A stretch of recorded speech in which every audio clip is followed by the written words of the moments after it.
Asuntos centrales, esta ya es la cuenta regresiva. Hoy estamos a nada menos que 50 días del proceso electoral, con quien, desde nuestro punto de vista, constituye la referencia central de este proceso electoral, el presidente del Tribunal Supremo Electoral, de manera interina ahora, antes titular, ahora de manera interina.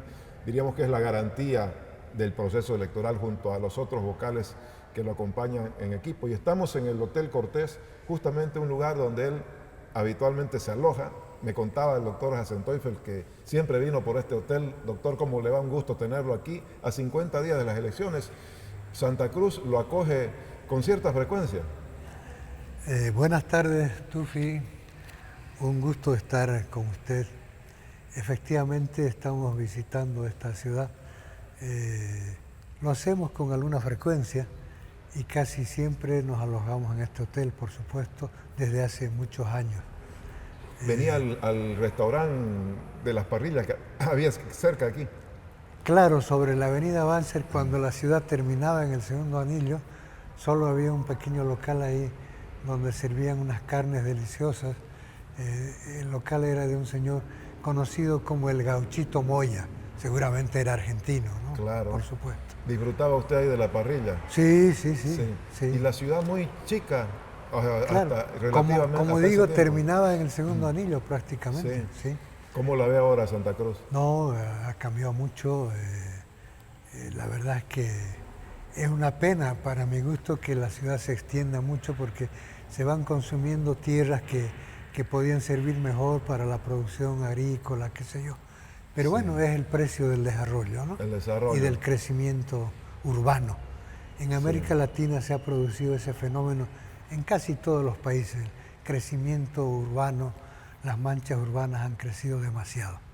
Bueno, doctor, usted tiene, parece que el destino predeterminado para ser un hombre de justicia, además con una familia muy vinculada al derecho. La conozco, a su hija mayor es abogada y comunicadora, Tania Hasenteufel. Tiene también otro hijo que es abogado y uno que es economista. Usted me decía, es el más inteligente de la familia. ¿Por qué, doctor? Cuéntenos. Bueno, ese es un comentario muy íntimo. Sí. Por el hecho de que en la familia abundan los abogados precisamente, y cuando él decidió ser economista, yo dije, este es el más inteligente. No tiene otra connotación. Sí. Es que no es solo a nivel de mi grupo más cercano, familiar, sino que yo he sido o soy integrante, bueno, he sido, 2 de mis hermanos han muerto, pero éramos 10 hermanos, y de esos 10, 4 somos abogados. 4 de 10. 4 de 10. Bien, Entonces, es un alto porcentaje. Y en mi familia, entonces, mi esposa, mi hija Tania y mi hijo menor, Marcelo, son abogados, todos. Y Marcelo está casado también con una abogada. ¿Y tengo el primer nieto, Sí. tengo el primer nieto, hijo de Tania, que también es abogado. O sea, la tradición del derecho en la familia se va prolongando. También su esposa abogada. También mi esposa es abogada. Chuquisaqueña. Ella es en realidad paceña, pero vivió toda su vida en Sucre. Y entre sus antepasados también por ahí alguien que hacía algo de derecho. Mi abuelo, pero sin título. Él era un autodidacta. Él ejercía en el pueblo como abogado. Se les decía tinterillos, ¿no? Claro. En esos años. Hay una familia Hasenteufel con un legado en el derecho o con una marca particularmente del derecho. Parecería que sí. ¿Usted qué le llamó a estudiar derecho? Creo que influyeron 2 elementos, ¿no? El primero fue que mi padre, que fue un campesino toda su vida, tenía un camión que lo estaba pagando a plazos y tuvo un accidente en este cerro que divide Chuquisaca y Santa Cruz, el Incahuasi. A raíz de eso devolvió el camión cuando le faltaba muy poco para pagar y se lo agarraron y no le dieron ni un centavo por todo lo que había pagado hasta entonces. Y eso fue con la complicidad de un abogado que se prestó a eso. Entonces un poco eso me llevó a decir, voy a estudiar Derecho porque nadie más lo va a engañar a mi padre. Creo que fue uno de los detonantes. Sin embargo, también hice una revisión de todo lo que estudiaba en secundaria y mis mejores notas estaban en estas materias más humanísticas, ¿no? Historia, filosofía, geografía, literatura. Sacaba normalmente las mejores notas en esas materias, no tanto en las otras. Sí. Entonces todo eso me hizo decidir. Aún así, como no había un médico en el pueblo de Moyupampa, ni en las zonas aledañas, mi familia apoyaba mucho la idea de que yo pudiera ser médico. Gracias, doctor. Lo vamos a interrumpir un poquito aquí con su pedido de un café. Muchas ¿Disfruta gracias. habitualmente el café? Sí, es verdad. Sí. Su bebida favorita. Aunque hay que tomarla de manera controlada. Sí, controlada, sí. Perdón, continúe, perdón la interrupción. Entonces mi familia apoyaba el hecho de que yo sea médico. Y efectivamente hasta el 5º año de secundaria yo estaba seguro de ser médico. El día que debía ir a estudiar, ya cuando salí bachiller, ya debía ir a la universidad, mi padre me dijo una cosa importante. Queremos que seas médico, pero si no te gusta, pues estudia lo que quieras. Yo llegué a Sucre, fui y me inscribí en los cursos previos, vestibulares se llamaba. Me inscribí en medicina. Ah, mire. Fui 3 días a las clases de medicina. Dije, no, esto no es lo mío. El tercer día en la tarde fui y me inscribí a Derecho y aquí me tiene de abogado. ¿En la San Francisco Javier? En la San Francisco Javier, sí. ¿En qué año egresó, doctor? Yo salí bachiller el año 63 y me titulé como abogado el año 69. Estamos hablando de más de 56 años en el derecho. Pues sí, por ahí. Debemos estar por ahí. 56 años, mire, sí. Casi mi edad en el derecho. Bueno, el tiempo pasa muy rápido. Sí. Nosotros con mi esposa llevamos casi 56 años también de matrimonio. Ah, mire. Sí.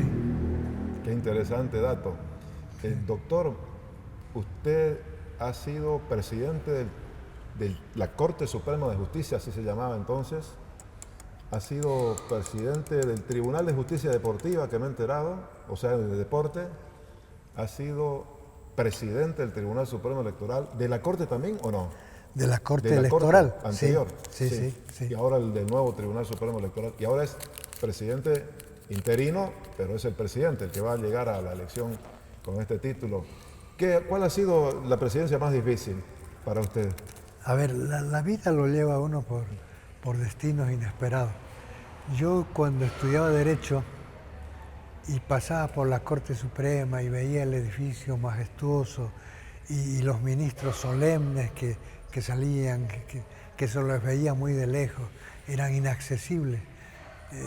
Concebí el sueño de ser alguna vez ministro de la Corte Suprema. Mi sueño era ser ministro de la Corte Suprema. Nunca ambicioné llegar a la presidencia. No estaba entre mis objetivos de vida, pero el ser ministro sí. Y eso se dio por esas cosas de la vida. Y una vez ya en la Corte Suprema fueron dándose elementos, circunstancias que me permitieron ser electo por unanimidad presidente de la Corte Suprema. Posiblemente habían jurisconsultos tal vez más capacitados que yo, pero también habían otras condiciones que se requerían, ¿no? Yo era el menor, cuando llegué a la Corte yo era el menor y ya los otros eran un poco mayores. Quizás eso ayudó para que yo pueda pensar en ser presidente de la Suprema. Sí. De estos 55 años en el derecho, ¿cuánto los ejerció en el derecho, diríamos, no como autoridad y luego como autoridad? Han habido periodos en que hemos ejercido libremente, sobre todo cuando yo renuncio a la Corte Electoral el año 2006. Del año 2006 al 2019, diciembre, cuando vuelvo al Tribunal Electoral, en todo ese periodo nosotros establecimos un estudio jurídico en la ciudad de La Paz, ¿no? Sí. El estudio jurídico Hassenteufel y Asociados. Habían 2 jóvenes asociados, pero todos los demás eran Hassenteufel por la composición que le he mencionado de la familia, ¿no? Claro. Entonces usted antes ya estuvo, por supuesto, en la Corte Electoral como vocal, Claro. haciendo carrera. Claro. Yo voy a la Corte Suprema el año 93 y renuncio el año 2001. Y al mes de haber renunciado, me designaron en la Corte Electoral. Entonces, estoy en la Corte Electoral del 2001 al 2006. Y desde el 2006, el mes de mayo del 2006, establecimos el estudio jurídico hasta el año 19, en que yo lo dejo, pero el estudio queda bajo la dirección de mi hijo Marcelo. 2001 al 2006 en la Corte Electoral vocal, otra elección complicada, ¿no? Otro periodo complicado del proceso boliviano. Había inestabilidad ahí. Fue complicado, pero creo que el sistema de partidos políticos estaba mejor asentado. A partir del 2005-2006 se ha ido un poco desinstitucionalizando el sistema de partidos políticos.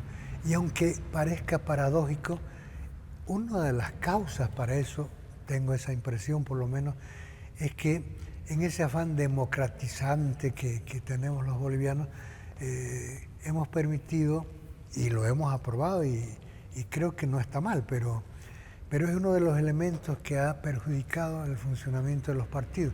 Hemos permitido que se vayan creando agrupaciones ciudadanas, y eso le ha quitado fuerza a los partidos. Mire, eso es interesante. Si bien en las ciudades, en los departamentos, la gente tiene más acceso a esto, pero los partidos han ido perdiendo fuerza. Esa lectura es clave, quiere decir que ese cambio para habilitar agrupaciones ciudadanas debilitó a los partidos políticos. Sí, tengo esa impresión. Mire usted. Habrá que probarlo, pero tengo esa mirada. Fue una elección, por supuesto, en un momento electoral difícil también, 2000, la elección del 2002 fue una elección difícil, ciertamente, porque además los tres primeros candidatos tenían una diferencia mínima de votos y eso ocasionó reclamos y cosas. Hasta fuimos objeto de algún juicio por parte de uno de los candidatos. También ya hubo perdidosos. Mire usted. Sí. Vamos a ir repasando un poquito el presente, algo del pasado y sobre todo el futuro. Doctor, quiero seguir conociéndolo un poco más porque usted me decía que he sido presidente también del Tribunal de Justicia Deportiva. Yo ni me imaginaba que había estado en el deporte también, ¿en el fútbol o en general? Bueno, personalmente yo soy un fanático del fútbol. Mire, no parece, a simple vista. Cuando ejercía... antes, cuando estudiaba Derecho, junto con unos paisanos míos, creamos un club en Sucre que se llamó el Club Guaraní. No copiamos el nombre de ningún lado porque en esa época, y estamos hablando del año 65, 6, no teníamos la información deportiva que ahora es tan grande.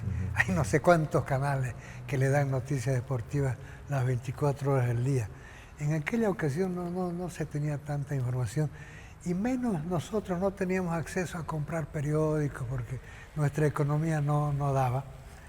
Le pusimos el nombre recogiendo la identidad regional, ¿sí? Sí. Porque en mi zona, en la parte del Chaco chuquisaqueño, pues se habla del guaraní, sí, ¿no?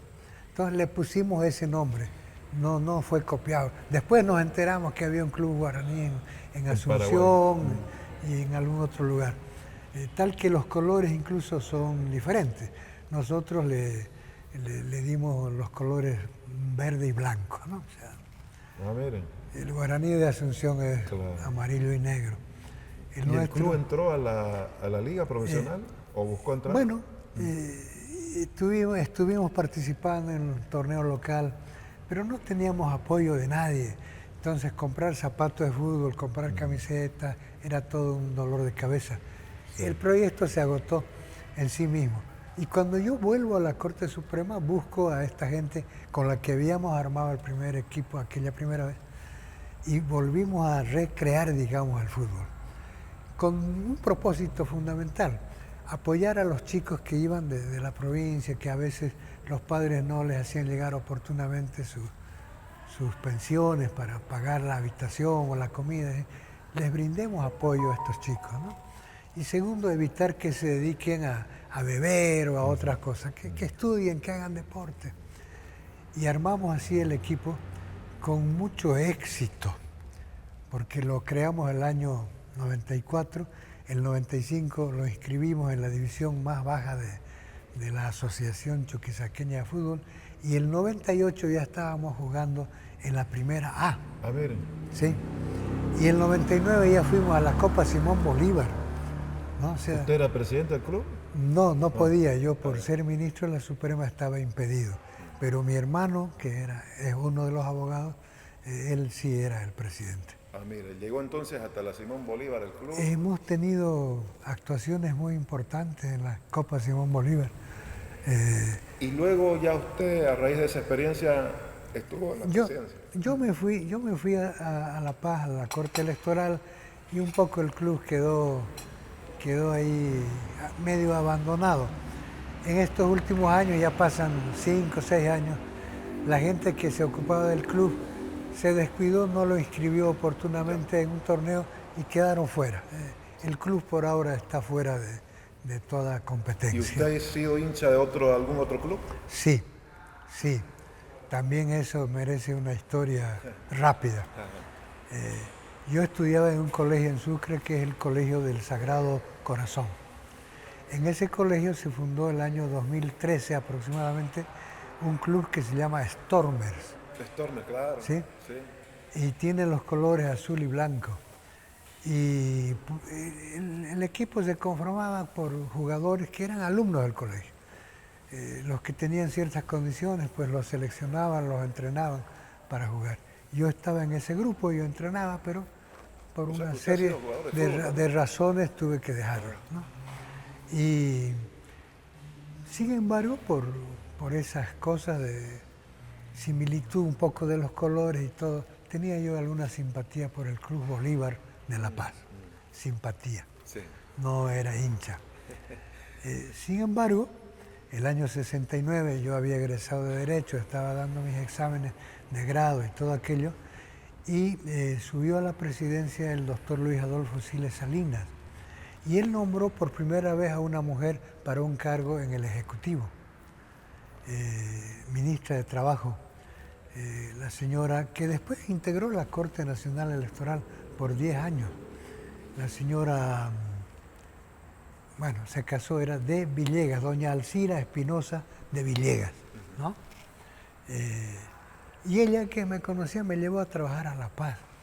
Y llegó el mes de agosto y el Ministerio del Trabajo, que ella era ministra del Trabajo, contrató al Club Die Strongest para que fuera a jugar 2 partidos en los centros mineros. Y me delegó para que yo vaya presidiendo la delegación. Fue todo un fin de semana, 3 días. Yo era un muchacho. Y me hice amigo de todos los jugadores. ¿De Die Strongest? De Die Strongest. Entonces volvimos y al mes, el 26 de septiembre, justo coincide ese día con el derrocamiento del gobierno de Luis Adolfo Siles, cayó el avión que llevaba de vuelta al Club Strongest a La Paz, en Biloco, y entonces desde ese día me hice hincha del Club Strongest. Yo soy hincha del Club Strongest. Qué interesante, qué interesante. Por un tema sentimental.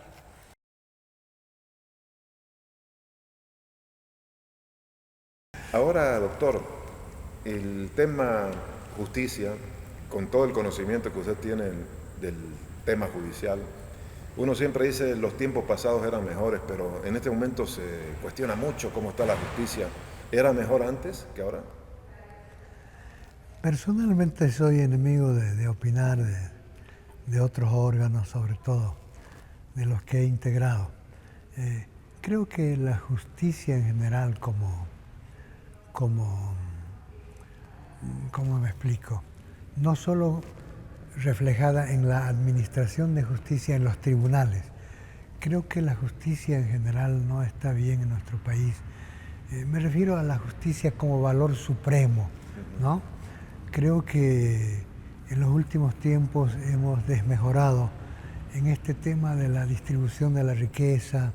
El gobierno del MAS, que estuvo muchos años, que tuvo ingresos muy buenos, no ha logrado mejorar, no ha logrado eliminar la pobreza.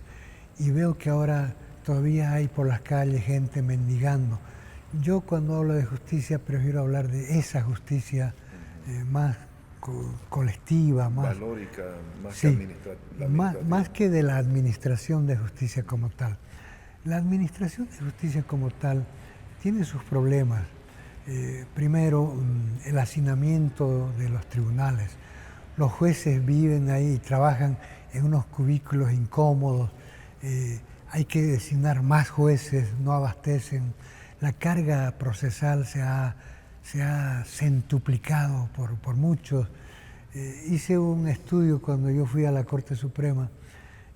La sala plena del Tribunal Supremo de Justicia, actual nombre, Corte Suprema en aquellos años, no despachaba más de 200 causas por año. Cuando nosotros fuimos ya despachábamos entre 2.000 y 2.500 causas y ahora despachan el doble, el triple. Es decir, la carga se ha ido aumentando, la carga laboral, procesal, ha aumentado demasiado. Entonces son miles de causas. No se puede pretender que se despachen oportunamente. Y la gente dice, pues, la gente que litiga quiere que su expediente termine rápido, pero a pesar de los esfuerzos no se puede atender todo. Los jueces de las ciudades grandes, Santa Cruz, Cochabamba, La Paz, tienen que atender 50, 80 causas por día. No necesariamente dictar sentencia, pero sí providenciar memoriales, esto y aquello. Aumentó la carga. Es un trabajo difícil, los sueldos no son los mejores. Entonces, creo que hay todo ese panorama. Y más allá de los temas que mucha gente menciona, ¿no? Que no hay independencia, que eso habrá que probarlo, por supuesto. Pero a veces se producen incidentes como este último. Pero más allá de todo eso, los jueces actuales tienen este tipo de problemas. Mucha carga laboral, sueldos no muy buenos, incomodidades para ejercer su trabajo. Entonces, hay que tener cuidado. Cuando se hable de una reforma judicial, hay que ver todos estos aspectos. El tema no está en que si se eligen o no se eligen o cómo se eligen. Más que eso, está en estos detalles pequeños de los que casi no se habla.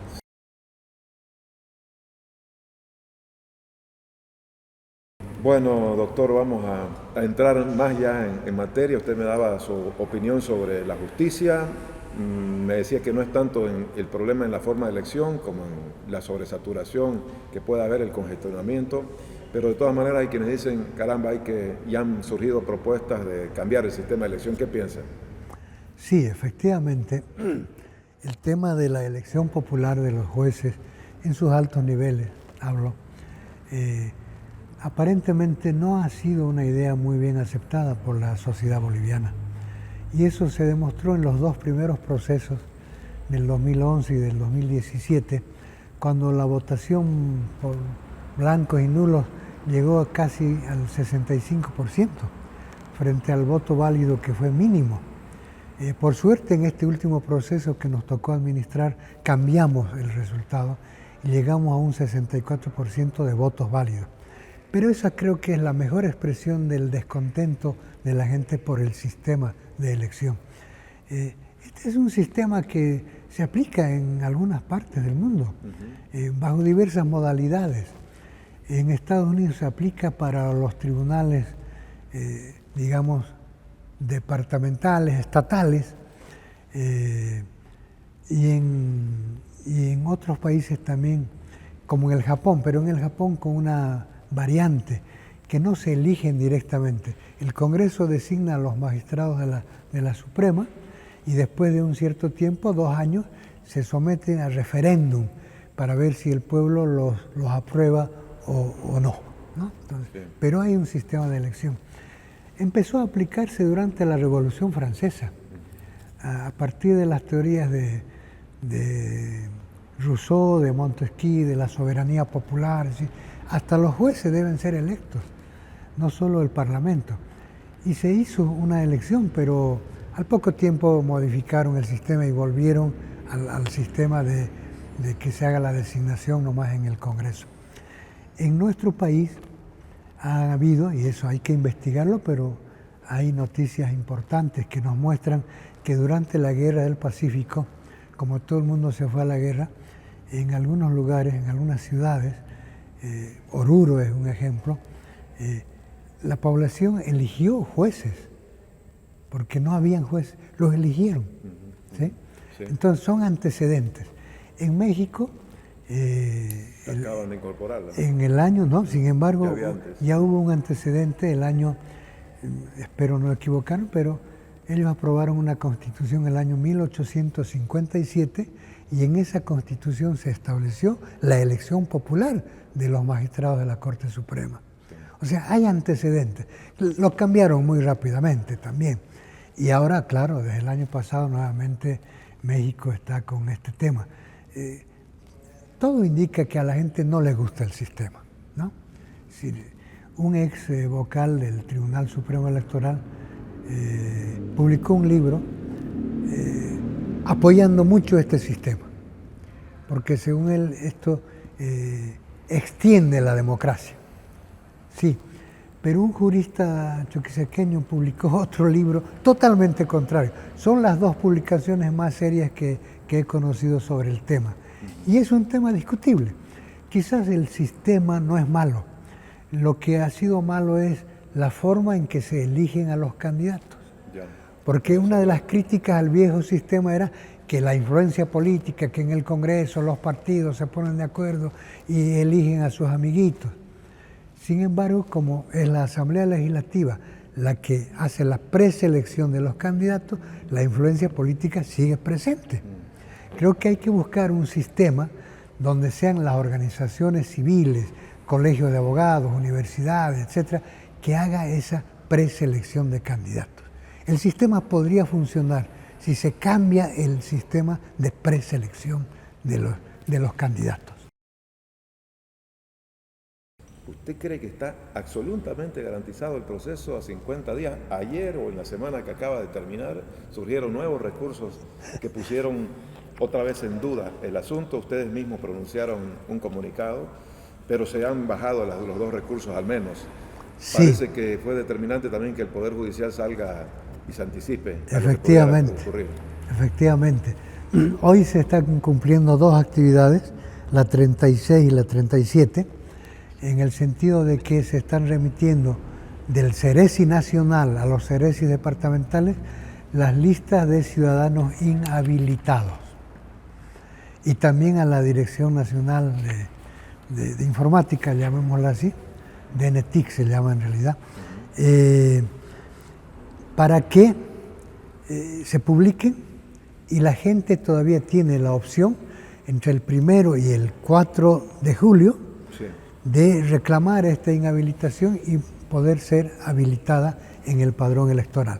Por eso es que el padrón electoral se va a hacer conocer oficialmente ya en su versión final el día 12 de julio. 12 de julio. Sí.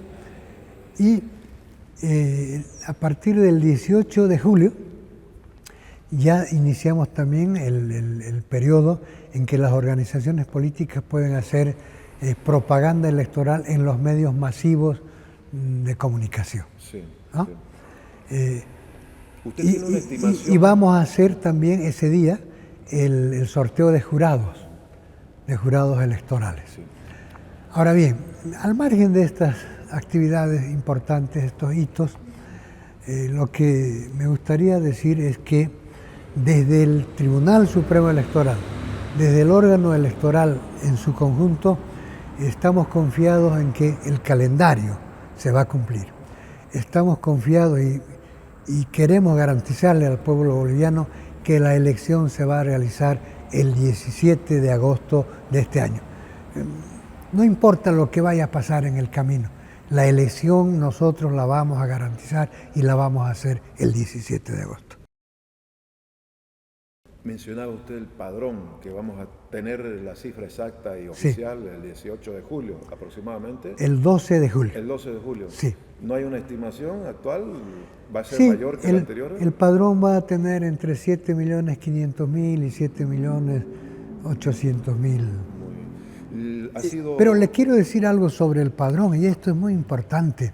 Muchas veces se habla de memoria, el padrón está inflado, que hay cubanos, que hay venezolanos, que hay esto. Que hay muertos que no han sido depurados. Sí, desde el día que cerramos el periodo de inscripción, ¿sí?, que ha sido en mayo creo, hasta el día de la elección, hay gente que fallece.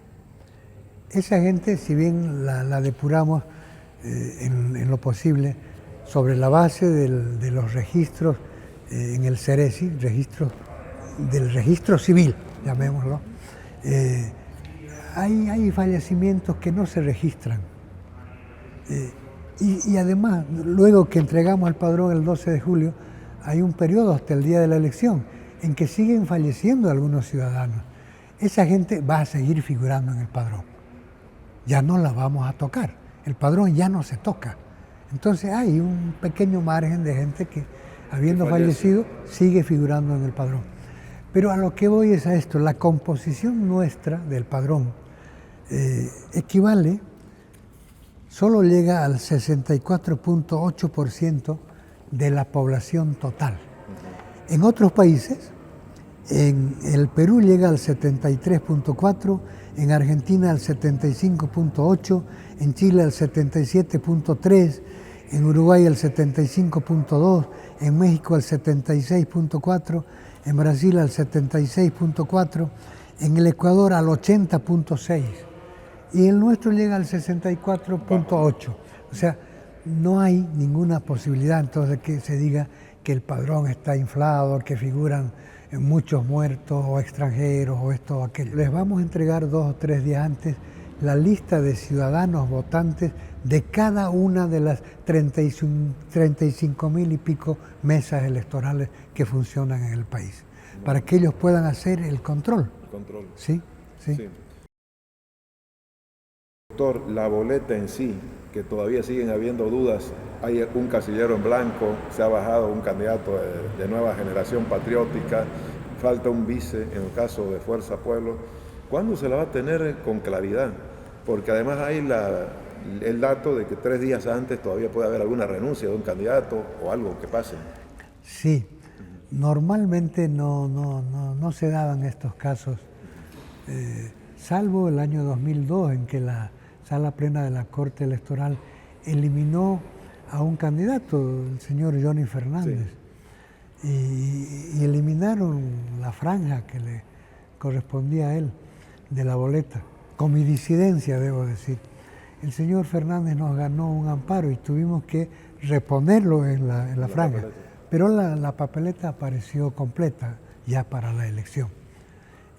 Ocasionó un gasto adicional, pero bueno, no se desconoció ningún derecho. Normalmente pasa eso, pero esta vez tenemos algunos problemas con 2 o 3 candidaturas que no están definidas. Una de esas es la del candidato de Nueva Generación Patriótica, que ha renunciado, y si bien el reemplazante nos ha presentado los documentos habilitantes dentro del plazo, no para habilitarse como candidato, sino para figurar en la papeleta. Hay que hacer esa diferencia. Nosotros encontramos que la certificación de la Contraloría no era muy clara, pedimos una aclaración, entiendo que ya llegó la respuesta, eso lo definirá la Sala Plena lunes o martes. Mientras tanto ya se está haciendo las cotizaciones para la impresión de la papeleta. Es posible que, según la definición que adoptemos, y si todavía no han empezado la impresión, pueda figurar en la papeleta. Es posible, ¿no? Sí. ¿Su foto? La foto, sí. Más allá de lo que decida la Sala Plena. Sí, es posible que pueda figurar. Porque la impresión de las papeletas se hace siguiendo un cierto lineamiento. Primero se imprimen las papeletas del exterior, que solo consignan las candidaturas presidenciales. Después se van imprimiendo las otras papeletas. Para cada circunscripción uninominal hay un tipo de papeleta, porque los candidatos son diferentes. Doctor, ¿le va a abrir una expectativa a DUN este dato de que es posible que se incorpore su foto? Es posible. Si todavía no se avanza hasta que sala plena tome una decisión, no se avanza en la impresión, pues es probable que pueda figurar. Se ha dado un avance, pero no es seguro. Desde la Contraloría se ha dado un avance de que tendría un pendiente el tema. No conozco el texto de la respuesta, no me animo a dar una opinión sobre eso. Ahora, ¿a Adún le alcanzaría el tiempo, a pesar de eso, para habilitarse de todas maneras hasta 3 días antes de la... Él se ha registrado dentro del plazo que habíamos establecido para que pueda figurar su fotografía. Ha presentado los papeles. Ahora está pendiente la definición final de que si queda habilitado formalmente o no. Si es que quedara habilitado, como decía, existe una mínima posibilidad de que su foto figure todavía en la papeleta. Mire, interesante para quienes tienen la expectativa en relación a ese candidato. ¿Y 3 días antes todavía él tiene chance de ser habilitado? A ver, hay que hacer una diferencia.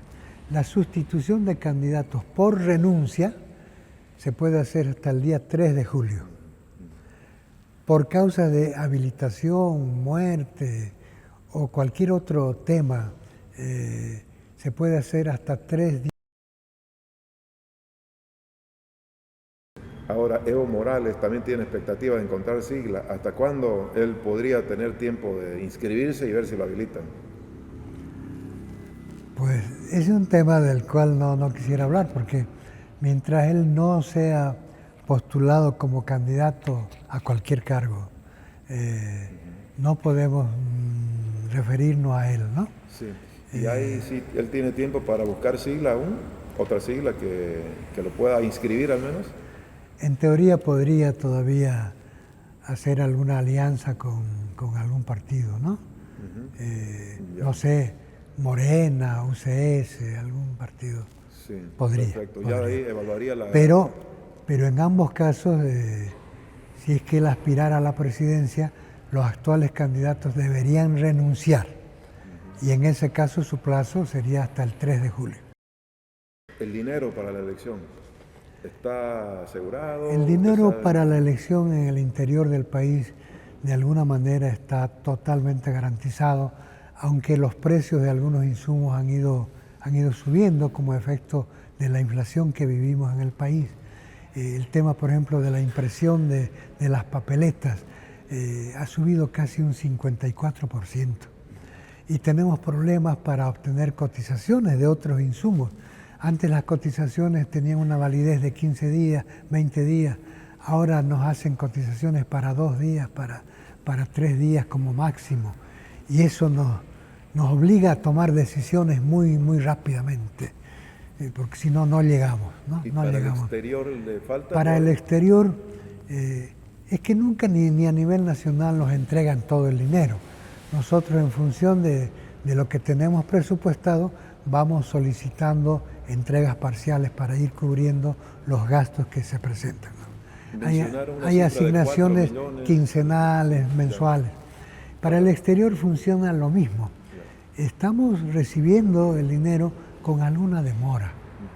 Eso ocasionó que, por ejemplo, en la etapa de empadronamiento tengamos problemas porque no pudimos distribuir ni los notarios ni los equipos de un lado a otro por falta de recursos. Tuvimos que hacer un poco, como yo decía en algún momento, de mandraques, ¿no? Pero contamos con la ayuda de los cónsules, de embajadores y sobre todo con la ayuda de las propias colectividades bolivianas, que ellos pagaron el traslado de algunos notarios, por ejemplo, de Buenos Aires a Montevideo. Nosotros teníamos datos de Montevideo en sentido de que habían muy pocos bolivianos, pero todo indica que por la crisis que vive la Argentina, muchos de los que radicaban en la Argentina se han ido a Chile, que aumentó notablemente la cantidad de bolivianos, se han ido a Brasil y también se han ido a Uruguay. Entonces tuvimos que enviar otro equipo adicional al Uruguay y no había cómo pagarle el traslado a ese equipo. Lo pagó la propia colectividad del Uruguay, sí. ¿La comunidad internacional cuánto más o menos van a votar? Son alrededor de 370.000. La gran mayoría está concentrada en 5 países. Argentina, que es el primero, con 162.000 votantes aproximadamente. El segundo es España. El tercero es ahora Chile, el cuarto es Brasil y el quinto es Estados Unidos. Y en sexto lugar está Italia con un monto, con una suma menor. Pero en conjunto, de ese 100% que puede votar en el exterior, el 95% está agrupado en estos países. Hay países donde el número de votantes es muy poco significativo. Tengo aquí algunos datos que sería bueno comentarlos. Sí. Me parece importante hablar de esto. A ver. Tenemos primero 3 países, Cuba, Nicaragua y Venezuela, que con muy poca cantidad de votantes también, pero que tienen problemas de embargos comerciales y todo, y tenemos dificultades para poder hacer llegar las maletas con el material electoral. Y el año 20 tuvimos que suspender en Venezuela porque no pudimos hacer llegar a tiempo los materiales. Probablemente en esos 3 países, de hecho, ya vamos a suspender la elección. Y hay otros países como estos, India con 6 votantes, Egipto 9, China 17, Corea del Sur 20, Nicaragua 25, Austria 88, Canadá 96, que el costo-beneficio realmente es muy negativo. La cantidad de votantes es muy escasa para contratar locales de votación que nos han cotizado cifras muy altas, trasladar notarios, designar otro personal encargado allá. Es decir, es un gasto demasiado alto que no justifica para una votación tan pequeña. Ahí también se podría suspender. Esto lo vamos a tratar, yo lo voy a plantear en sala plena, vamos a ver qué decisión tomamos. Doctor, siempre es un tema de sospecha en el 2019 la calidad del padrón, que no es transparente, por la experiencia sobre todo y todo lo que generó como corriente opinión la elección del 2019. El padrón ahora es transparente. Sé que usted ha pedido que los partidos vayan a verificar. El padrón es un instrumento muy confiable. La prueba está en que todas las misiones de observación electoral, me refiero a misiones internacionales, serias, Unión Europea, OEA, nunca han cuestionado el padrón. Al contrario, la OEA hizo una auditoría el año 2017 estableciendo que la credibilidad del padrón alcanzaba al 98.9%. Sí, porcentajes muy alto. Pero claro, cuando la OEA el 19 dice que hubo algo chueco en la elección, todo el mundo le creyó a la OEA. Pero cuando dice que el padrón es confiable, nadie le quiere creer. Bueno, más allá de eso, nosotros hemos querido darle la certeza suficiente al padrón, aunque estamos confiados en que es un instrumento confiable, seguro, transparente. Hemos hecho intentos para hacer una auditoría. Primero con la Unión Europea, no se pudo. Segundo con la oficina esta de CAPEL, ¿no? Que nos envió un técnico, un experto, y nos pidió que primero hiciéramos algún trabajo de mantenimiento de los equipos para poder hacer la auditoría.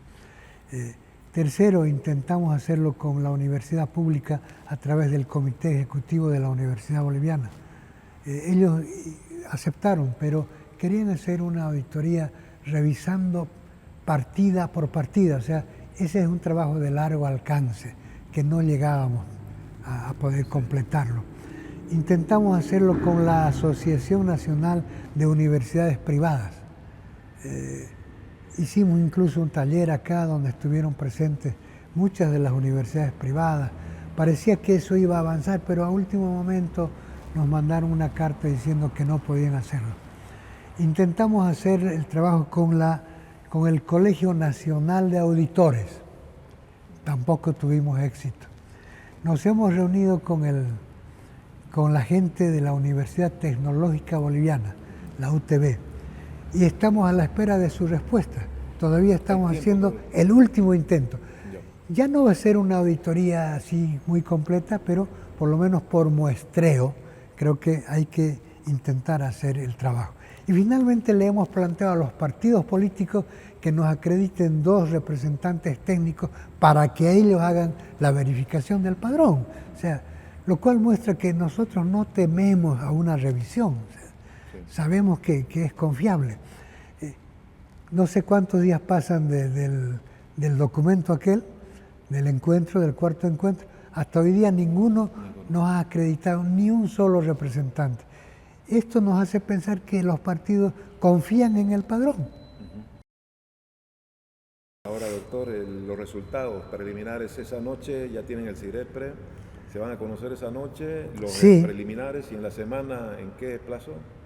A ver, hemos diseñado un sistema de transmisión rápida de resultados que se llama CIREPRE, ese es el nombre que le hemos puesto, y que hemos hecho varias pruebas positivas, todas, y vamos a hacer un gran simulacro real.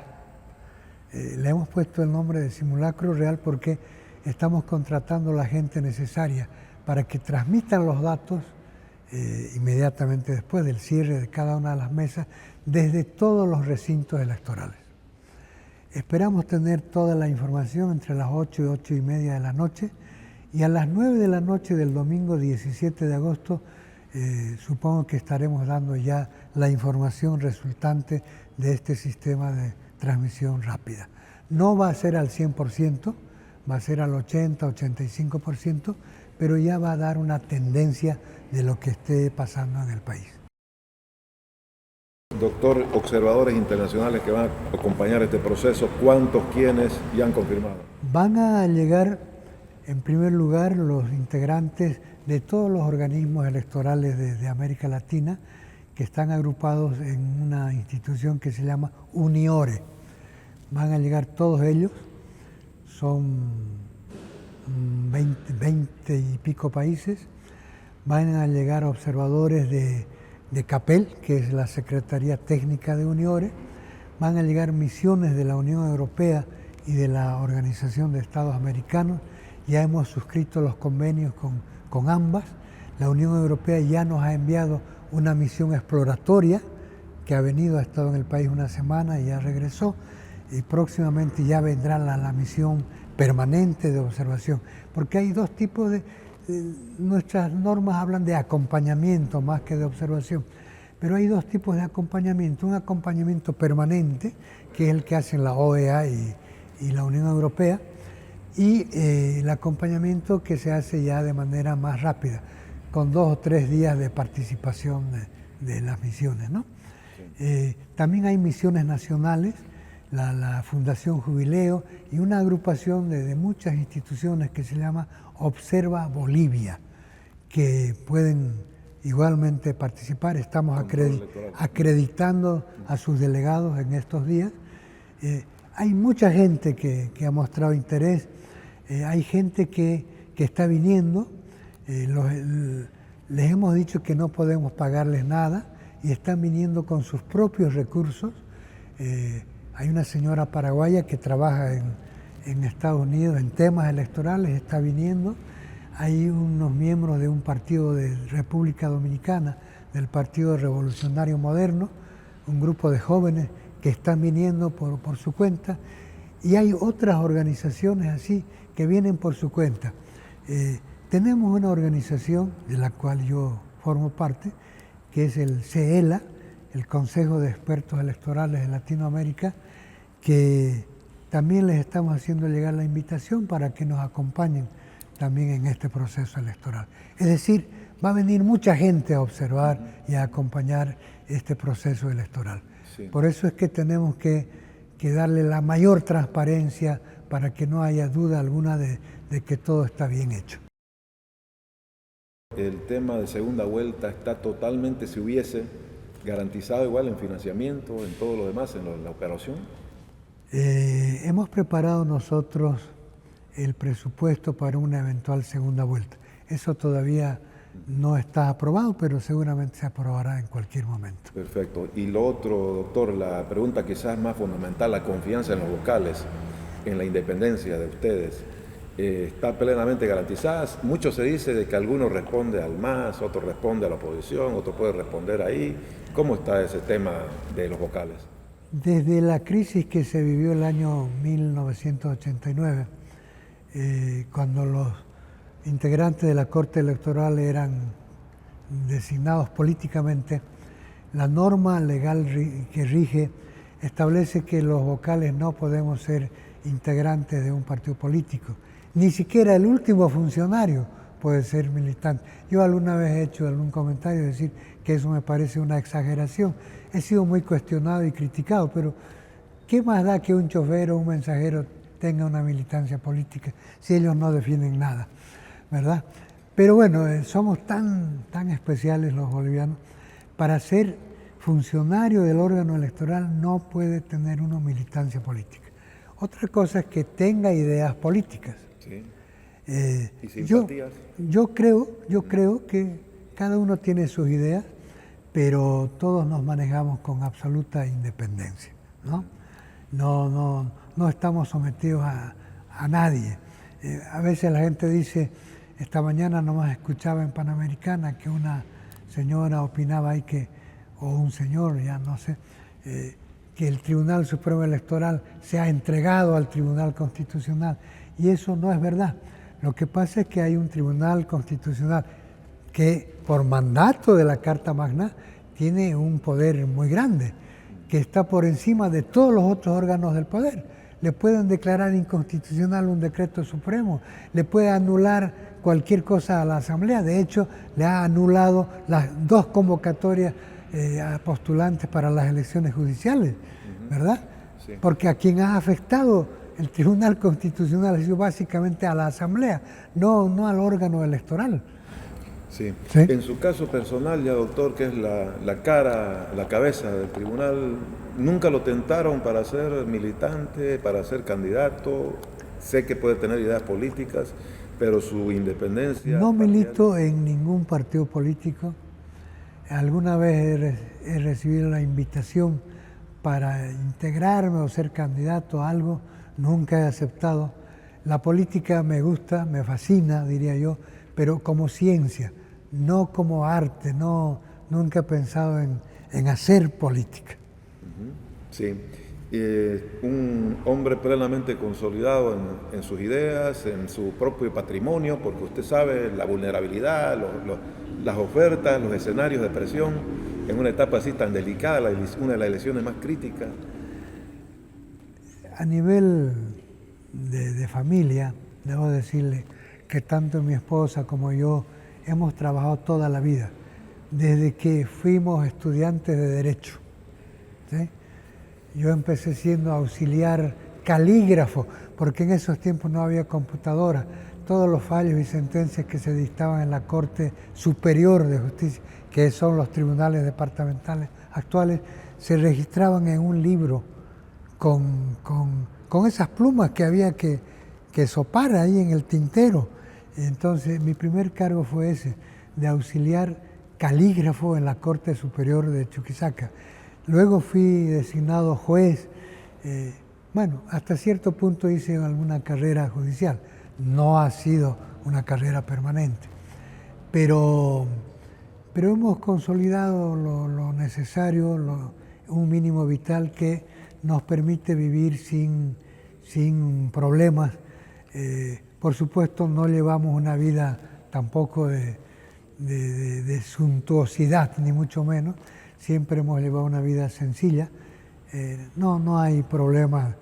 No somos, ¿cómo diría yo?, presa fácil de una oferta. No hay tentaciones que puedan compensar la tranquilidad de conciencia. No lo hemos hecho nunca y no voy a empezar a hacer nada chueco ahora a mis 80 años. Sería una barbaridad. Termino, doctor, la enorme responsabilidad que implica para usted llevar adelante este proceso electoral. Ese ánimo, ¿cómo está? ¿Es un ánimo de expectativa, de temor? Usted sabe que hasta eso hay que pensar en la seguridad. Ahora algunos de los vocales han pedido, inclusive en algún momento, ciertos márgenes hasta de seguridad y blindaje. Sí, hemos tenido amenazas, concretamente en el caso nuestro han salido declaraciones, sabemos dónde vive, en tal calle, no sé qué. Pero bueno, vamos a seguir adelante sin temor. No podemos ya a estas alturas retroceder. Tenemos que seguir, tenemos que garantizarle al pueblo boliviano que ejerza su derecho político y que el 17 de agosto se exprese en las urnas. La gente debe expresarse en las urnas, no en la calle, no a balazos como podía haber ocurrido antes, en las urnas. Ahí está el lugar donde se expresa la soberanía popular. Y si hay segunda vuelta, esperemos que también se realice de la misma manera. Seguiremos firmes en este trabajo, tratando de cumplir con el mandato de la Constitución y la ley. Es nuestra única servidumbre. Elecciones sí o sí, más allá de algunas amenazas, inclusive de boicot o bloqueos que todavía persisten. Sí. Estamos dispuestos a llevar las elecciones con el calendario que tenemos aprobado y en la fecha prevista. Muchas gracias, doctor Óscar Jacintoy, por darnos tanto tiempo de su valioso tiempo para hablar al país desde este espacio de lo que es el proceso electoral tan, pero tan importante que vamos a vivir. A 50 días ya estamos. Gracias por estar. Muchas gracias por darme esta ocasión. Y si alguna vez no he podido atender sus requerimientos, mis disculpas. A veces el trabajo diario no nos da tiempo para atender esas cosas. Gracias. El presidente del Tribunal Supremo Electoral ha estado con nosotros, Óscar Jacintoy, personaje clave para la democracia boliviana en este momento.